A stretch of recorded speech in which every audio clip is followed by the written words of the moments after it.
자, 함께 말씀을 나누기 전에 인사하도록 하겠습니다. 오늘도 이 아침에 우리 하나님 아버지와 예수 그리스도로부터 오는 크신 은혜와 평강이 예배에 참석하신 여러분들과 함께 하시길 바랍니다. 아멘. 주변에 있는 분들에게도 하나님의 평강이 함께 하시길 바랍니다. 인사할까요? 네. 자, 오늘은 어린아이 같아라는 제목으로 같이 은혜를 나누겠습니다. 말씀을 나눌 전에 우리 믿음으로 선포하겠습니다. 성경은 하나님의 말씀입니다. 오늘도 하나님께서 주님의 말씀의 종을 통해 이 성경의 진리를 나에게 선포하실 것입니다. 아멘. 자, 오늘은 예수님께서 말씀하십니다. 어린아이 같아라. 이 어른들아, 이렇게 말씀하고 있어요. 그러니까 듣는 어른들이 난 어른인데 왜 어린아이라 그러지? 라고 불만족을 갖고 있는 사람들이 분명히 있습니다. 나 어른인데 어린아이 같으라니 참 기가 막히다고 말이죠. 제가 여러분들에게 한 분이 저한테 행복에 대해서 질문한 것을 한번 나누고자 합니다. 어떤 분이 저한테 목사님 행복이 뭐예요? 라고 물으시더라고요. 그래서 제가 그분에게 이렇게 말씀드렸습니다. 행복은 빈 그릇이에요. 왜요? 그래서 행복은 빈 그릇에서 조금씩 채워질 때마다 만족해야 하는 것이 바로 행복입니다. 그래서 행복은 채워주시는 하나님의 은혜를 만족하는 것 같아요. 그랬더니 이해가 된대요.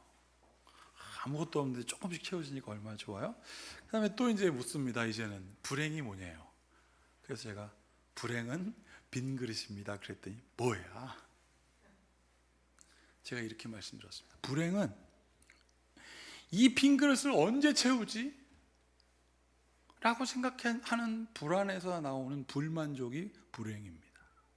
같은 빈 그릇을 바라보는데 어떤 사람은 조금이라도 채워진 것을 만족해하고 감사하니까 행복하고, 어떤 사람은 요거밖에 안 채워졌어, 이걸 언제 채워 생각하면서 불만족하더라는 거예요. 여러분, 어떤 것이 현명한 어른의 생각이고 어떤 것이 순진한 어린아이 같은 것일까요? 하나님께서 여러분들을 채워주시는 은혜를 만족하는 여러분들 되기를 축복합니다.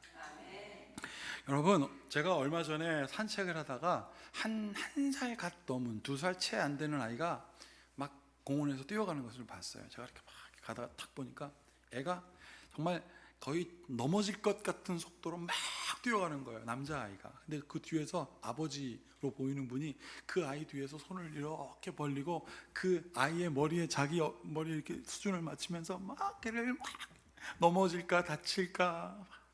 근데 아빠의 얼굴이 막 너무 행복해요. 그리고 애가 에? 이러고 뛰어가는데 제가 이걸 보고 너무 이쁘고 사랑스럽더라고요. 여러분, 아이고 이쁘다, 아이고 사랑스럽다라고 말해야 되는데 제가 뭐라 그랬냐면 아이고 언제 클래. 제가 그런 생각이 왜 들었냐면 50대가 넘어서 아이들 키우고 뭐 그러다가 여러 가지 어려움을 겪으니까 아이고 너 이런 거 다 경험할 때가 올 텐데, 그런 생각이 드니까 언제 클래? 라는 생각이 들더라고요. 그래서 그 말이 나왔는 것 같습니다. 그런데 동시에 또 무슨 말을 제가 했냐면 언제 클래 그래놓고 이렇게 얘기했습니다. 너 그때가 가장 천국 같은 줄 알아라.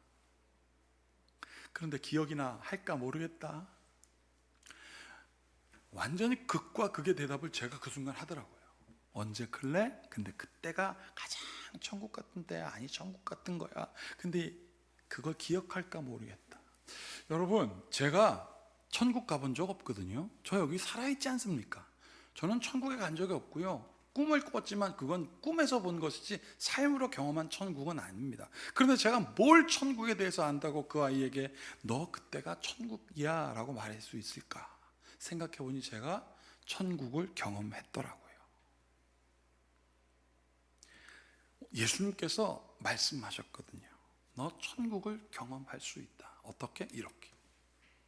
누가복음 17장 21절에 사람들이 막 찾아와서 예수님에게 묻습니다. 예수님, 하늘나라 언제 어디입니까? 하나님의 나라는 언제 옵니까? 어디 있습니까? 라고 물으니까 예수님께서 사람들에게 대답한 거거든요. 또 여기 있다 저기 있다고도 못하리니 하나님의 나라는 너희 안에 있느니라. 예전에 한참 동안은 너희 안에 있다 그래서 제 마음속 어딘가에 있는 천국인 줄 알았어요. 근데 저 말씀을 다시 들여다보니까 제 마음속에 막연하게 있는 어떤 천국을 제가 막연하게 바라보는 게 아니라 예수님의 말씀이 굉장히 구체적이었습니다. 하나님의 나라는 너희 안에 있다라는 말, 헬라어로는 에토스라고 말하는데 그거는 영어로는 두 가지로 표현했습니다. within, 하나는 among. within이라는 말은 두 가지 단어가 합친 거예요. with은 함께하다는 뜻이고 in은 안에 있다는 뜻이거든요. 너희가 함께 너희 안에서 사이, among의 사이에서 경험했다라는 거예요. 마음속에 막연하게 있는 천국이 아니라 너희들 사이, 너희들의 관계 가운데 일어나는 나눔. 그래서 너희는 그 안에 천국을 경험했다 이거예요. 다시 한번 보세요. 또 여기 있다 저기 있다 나중에 올 나라가 아니고 옛날에 누군가가 경험했던 뭐 엘리야가 병거 타고 하늘에 올라갔던 그거 말고 또 여기 있다 저기 있다고도 못하리니 하나님의 나라는 너희 사이에 있다. 너희가 경험했다 그러는 거예요, 예수님께서. 그래서 저도 그런 거예요. 그 아이에게 그때가 천국 같은 줄 알아. 제가 경험한 겁니다. 여러분, 그러면 우리 관계 가운데 일어난 경험이 천국이라고 하면 그것을 좀 더 한 걸음 더 들어가서 구체적으로 보면 그 천국은 어디서부터 시작했는가 봤더니 관심이었어요. 관심. 여러분, 무언가에 관심을 두잖아요. 그러면 보고 싶어집니다. 보고 싶어지면요 또 보여요. 그 뚫어지게 쳐다보면서 들으려고 하잖아요. 들립니다. 더 잘 알고 싶으니까 어떻게 합니까? 가까이 가지요. 가까이 가면 어떻게 합니까? 말을 겁니다. 그리고 힘든 사람이라고 생각하면 도와주고 싶은 사람이 마음이 들고요. 좋아하는 사람이라 그러면 좋은 것을 주고 싶은 마음이 듭니다. 그리고 실제로 줘요. 이게 천국입니다. 그렇지 않아요? 힘든 사람한테 가까이 가서 무슨 어려움이 있는가 가서 보니 보이고 들리고 조언해주고 도와주는 거. 좋아하는 사람들을 바라보고 가서 보고 고백하고 사랑을 얻고 좋은 것을 주고, 이거 천국이거든요. 이런데 그것은 제가 해석한 게 아니라 예수님께서 말씀하셨습니다. 구하라, 찾으라, 두드리라. 구하는 자는 얻을 것이요 찾는 자는 찾게 될 것이고 열고자 하는 자는, 두드리는 자는 열릴 것이다. 관심. 주님의 관심이 여러분들에게 있고 여러분들의 관심이 주님께 있고 그 은혜로 여러분들이 서로 나누는 여러분들 되기를 축복합니다. 왜 십자가를 이렇게 긋까요? 예배 시간에 하나님의 사랑이 예수 그리스도를 통하여 왔고 성령을 통하여 우리 안에 교통한가. 그래서 성부와 성자와 성령의 이름으로 라고 하는 거거든요. 여러분, 오늘 시편 말씀에서도 하나님의 관심이 아주 구체적으로 나와 있습니다. 이렇게 보세요. 여호와를 경외하며 그의 길을 걷는 자마다 복이 있도다. 내가 내 손이 수고한 대로 먹을 것이라. 내가 복되고 형통하리로다. 여호와를 경외하는 자에 대해서 또 4절에 나옵니다. 여호와를 경외하는 자는 이같이 복을 얻으리로다. 그러면 여호와를 경외하리로다 라는 이 경외는 무엇이냐면 하나님의 전지전능하시고 놀라우시고 무소부재하심의 그 하나님의 역사를 내 삶에 비교해 보니까 어메이징한 거예요. 놀라운 거예요. 그러니까 두렵기까지 한 거예요. 그게 경외예요. 그래서 경외를 fear이라고 표현합니다. 두려워요. 근데 그 두려움은 공포의 두려움이 아니라 놀라운 두려움이에요. 와, 하나님. 그런데 보세요. 그렇게 하나님의 그 전지전능하심과 무소부재하심으로 나를 살피는 그 하나님에게 관심을 둔 사람에게 하나님께서 어떻게 하신다고요? 그의 길을 걷는 자마다, 하나님을 사랑하고 그를 관심 있게 두고 보는 사람을 하나님이 같이 동행하신답니다. 어떻게 해요? 그 길을 걷는 자마다, 그 사람들 모두마다 예외 없이 다 복이 있도다. 그러면서 2절에 아주 의미 있는 이야기가 나오죠. 내가 내 손이 수고한 대로 먹을 것이다. 여기서 내 손이 수고한 대로를 찾아보면 수고가 labor이라고 나와요. 어떤 노력이 아니라 labor은 노동이란 뜻이거든요. 내가 수고로이 떡을 빚고, 내가 수고로이 음식을 만들고, 내가 수고로이 망치질을 하고, 내가 수고로이 공부를 하고, 그 모든 것들을 하나님께서 관심을 두고 그렇게 하는 자마다, 하나님을 경외하고 그렇게 하는 자마다 복되고 형통하리로다. 할렐루야. 복되답니다. 하나님이 은혜를 주세요. 그리고 여기서 형통이라는 말에 우리가 주목해야 될 필요가 있습니다. 형통이라는 것은 내가 하고 싶은 것들이 다 만족스럽게 되는 게 형통이 아니에요. 어려움이 올 때, 문제가 발생을 할 때, 하나님께서 그 문제를 주시기도 하셨고, 그 문제에서 벗어나게 하게 하신 하나님의 은혜를 바라보면서 통과하게 하신 거예요. 그게 형통입니다. 여러분, 그러면서 내 집 안방에 있는 내 아내는 결실한 포도나무 같으며, 그 다음에 보세요. 참 멋지지 않습니까? 내 식탁에 둘러앉았대요. 내 식탁에 마주보는 것이 아니라 둘러앉는 자녀들에게 는 감람나무 같도다. 감람나무처럼 나중에 확 커질 것이다. 관계가 형성되는 거예요.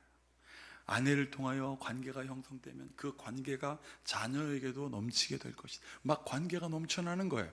그러면서 4절에 나오잖아요. 여호와를 경외하는 자는 이같이 복을 받으리로라.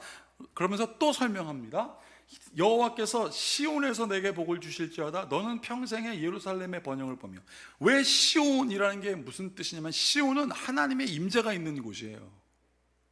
약속이 있는 곳이에요. 그 약속을 바라보고 하나님의 임재를 향하여 나가는 사람들에게 어떻게 한다고요? 복을 주신대요.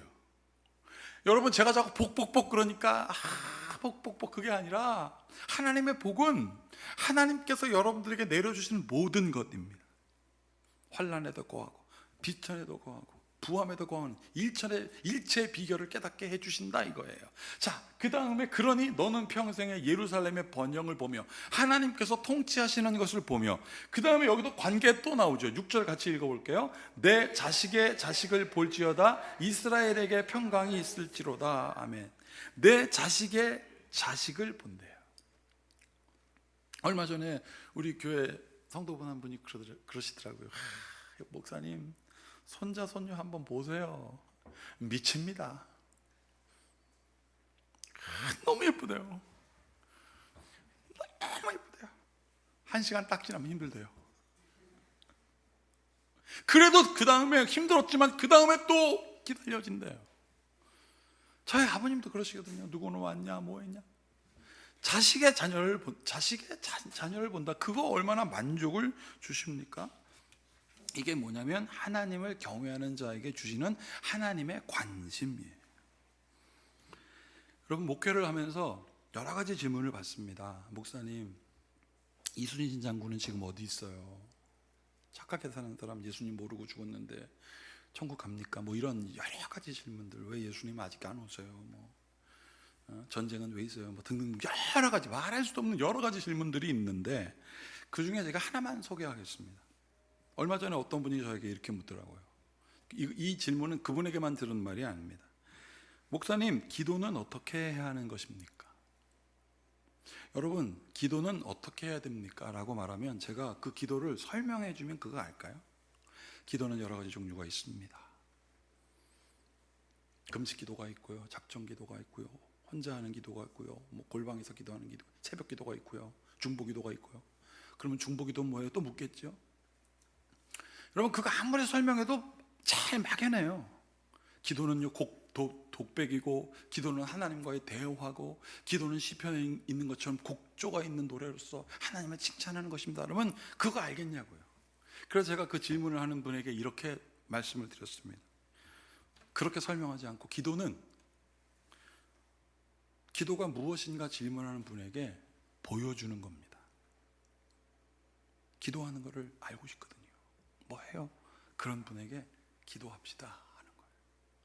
보여주는 거예요. 하나님, 이 사람이 지금 기도를 어떻게 하는지 궁금해합니다. 주님, 내 기도를 들어주십시오.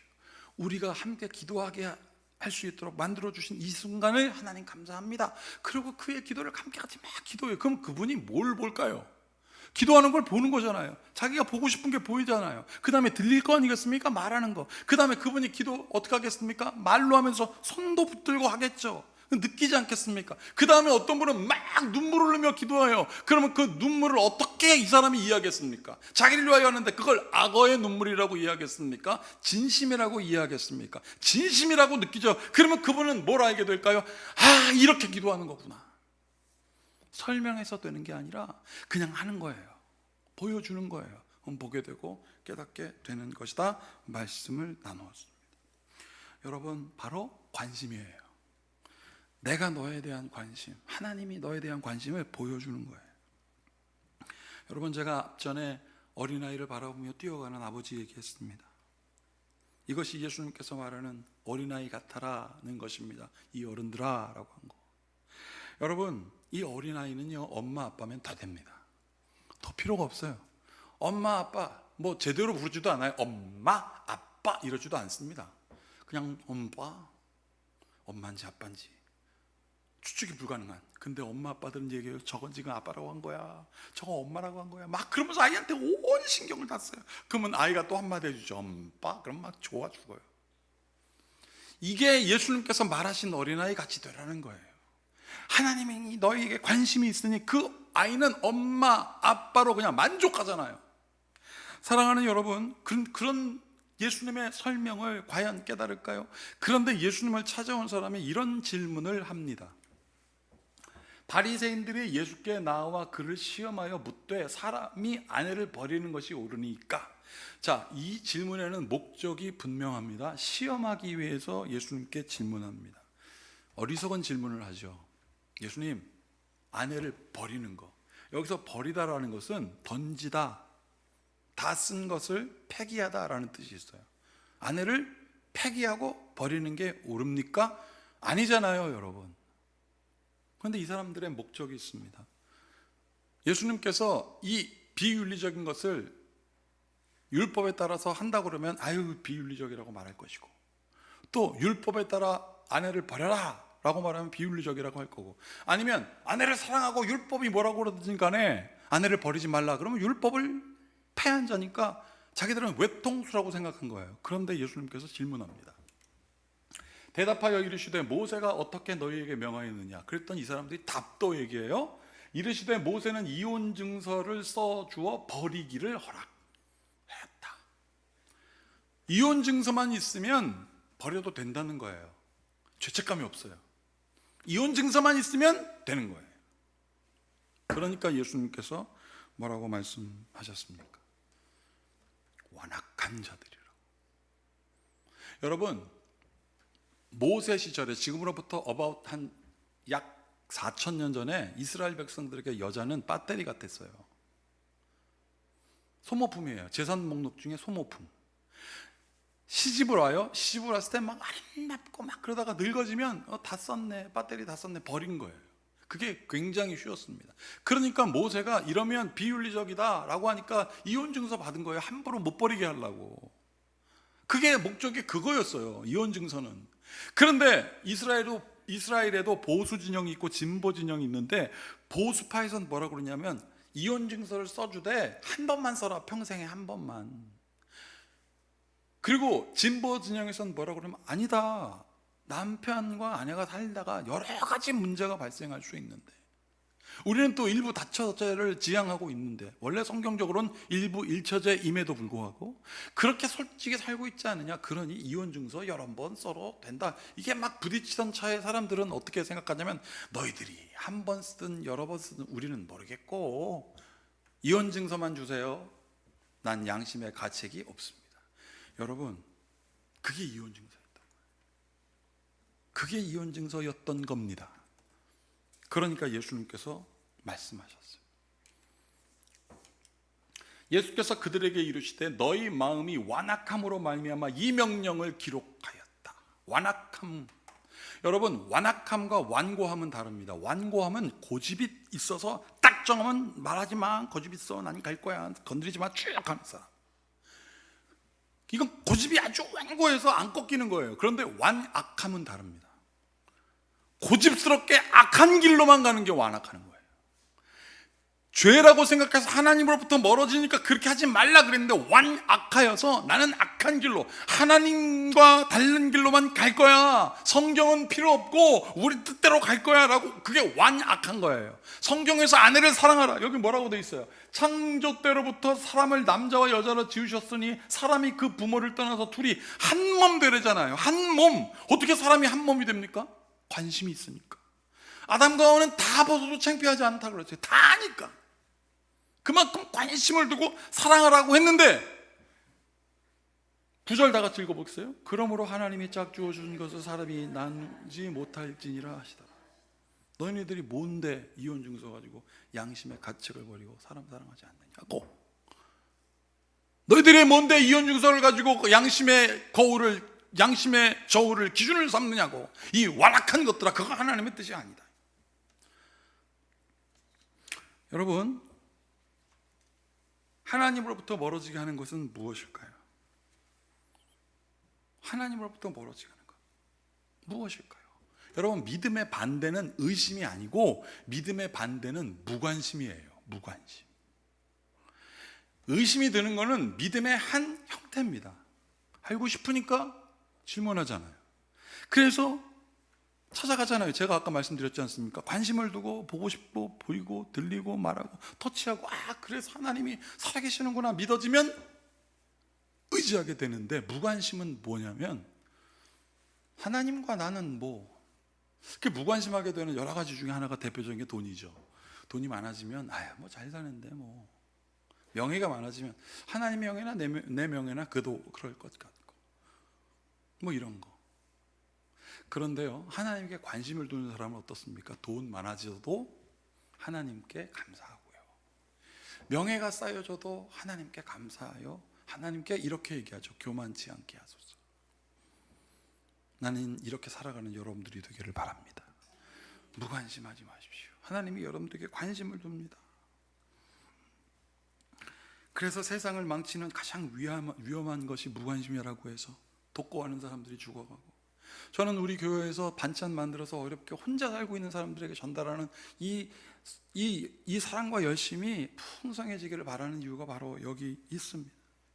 여러분, 마가복음 10장 13절에서 16절, 예수님께서 자꾸 어린아이 같아지라고 하니까 듣는 어른이 기분 나빴어요. 이건 다른 말로 뭐라면, 아니 예수님은 기득권에게 힘을 주시고 그 기득권 권력을 갖고 있는 사람을 의지해야 좀 되는데 왜 예수님은 자꾸 여자들, 배터리 같은 거, 또 당시에 아이들은 사람 취급도 안 했잖아요. 카운트 안 했지 않습니까? 아이들에게 관심을 갖고 어린아이 같이 되라고 하니까 제자들이 짜증이 났어요. 지금 짜증이. 자꾸 예수님은 왜 저러지? 여기 보세요. 사람들이 예수께서 만져주심을 바라고 어린아이를 데리고 오니까 제자들이 짜증내는 거예요. 어른들은 오지 애들은 가라, 자꾸 이러는 거죠. 짜증난 거예요. 왜 기득권에 하나님 예수님 관심 갖고 그 사람들 변화시키면 세상 끝나는데 왜 저게 관심 가지지? 짜증난 거죠. 그랬더니 예수님께서 화가 나셨어요. 예수께서 보시고 노하여 이르시되 어린아이들이 내게 오는 것을 용납하고 금하지 말라. 하나님의 나가 뭐라고 되어 있습니까? 이런 자의 거신이라 그랬어요. 이런 자의 거신이라는 게 무슨 뜻일까요? 내가 진실로 너희에게 이르노니 누구든지 하나님의 나라를 어린아이와 같이 받들지 않는 자는 결단코 그곳에 들어가지 못하리라 하시고, 그 어린아이를 안고 그들 위에 안수하시고 축복하시니라. 이 어린아이의 부모들이 원하는 대로 다 해주셨어요. 그들이 자기의 아이들로 하여금 예수님을 만나게 하고 예수님이 그들을 만져주기를 바랬거든요.